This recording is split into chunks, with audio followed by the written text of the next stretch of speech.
guys, and welcome back to my YouTube channel. If this is your first time tuning into my channel, then I'm saying welcome, welcome, welcome. And if you're a returning subscriber as well, I'm saying welcome too. I film about my faith, lifestyle, hair, real life matters, and opinion videos. And in today's video, I'll be giving us tips on how to minister to a friend in crisis. So with that being said, let's go straight into the video. So here I have three tips on how to minister to a friend during crisis. I mean, it really shouldn't be an issue if we've created it as a lifestyle to always pop in to always pop God in our conversations with our friends or with people. It shouldn't be an issue trying to gain the attention of somebody to minister to them when they're having a particular problem, like to link the person to God when they are in a particular issue. It shouldn't be an issue or a problem if we've created that as a lifestyle. But anyways, I have three tips here on how to minister to a friend who is in crisis. The first tip that I have here is ditch familiarity. In other words, get serious. You have a friend who is in crisis and you want to minister. You know that this situation that this person is in needs you to minister to the person, to minister God to the person. Then I feel like you should ditch familiarity. Forget every form of okay, you guys know each other, you guys are close friends, you guys have seen yourself finish. You need to ditch that part. Ditch familiarity, get serious, like be able to put God into that situation without in the most accommodating way that you can.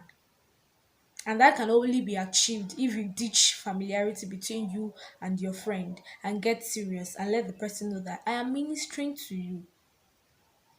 I am asking you to put God in this situation. So I think the first thing that you should do is to get serious. Let the person see that seriousness in you. So like naturally the seriousness will be transferred to the person as well. But when you're still in that state of familiarity, that okay, you still familiarize yourself with that person, like the normal thing, the person will still be looking at you like okay, my friend has brought God into situation again. But when they know that okay, this is a huge situation, this is something that is happening to you, and I feel like you should bring God into this. You're ministering to the person, right? And in all seriousness is what you should be in when you are doing such. Now the second one is render physical help. I mean, if such a situation needs monetary assistance and you have, please do help.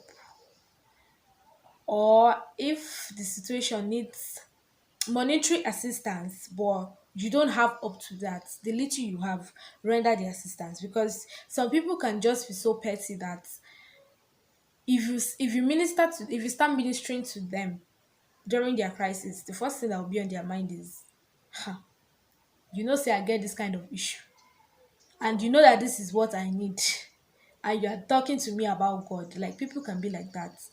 They'll be like, you didn't even render anything. So okay, for example, somebody who his problem is hunger, and then you get to the person and you're like, God can do it. God can do all things. God is this, God is that. Don't get me wrong.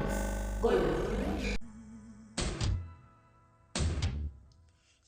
God is Don't get me wrong, God can do it. God is big.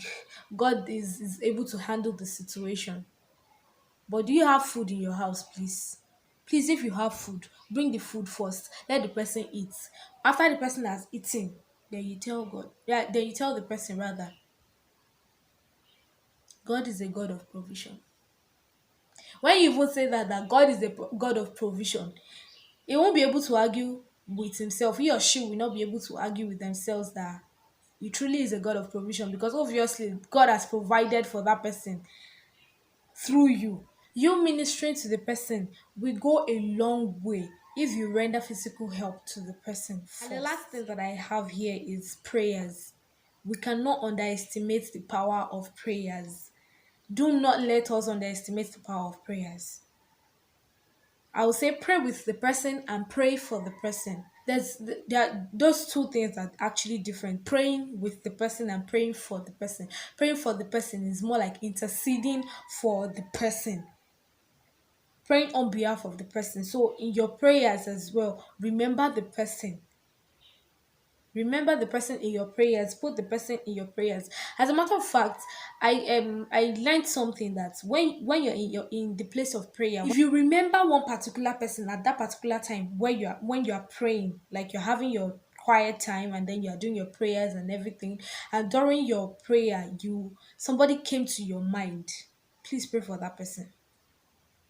Just please pray for that person. Could be a sign that that person needs something at that moment. That person needs God at that moment. That person needs your prayer at that moment.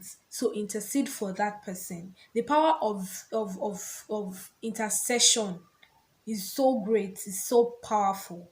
So when you are ministering to your friend who is in crisis as well, when you pray with the person, do not forget to pray for the person. Like always remember the person in your place of prayer. Those are the three tips that I have for us on how to minister to our friends who is in crisis. So I hope this video is very short and I think it's quite intentional to make it short. I hope you get blessed by Please do not forget to like this video and subscribe to this channel on your way out. I'll see you in my next video. Bye.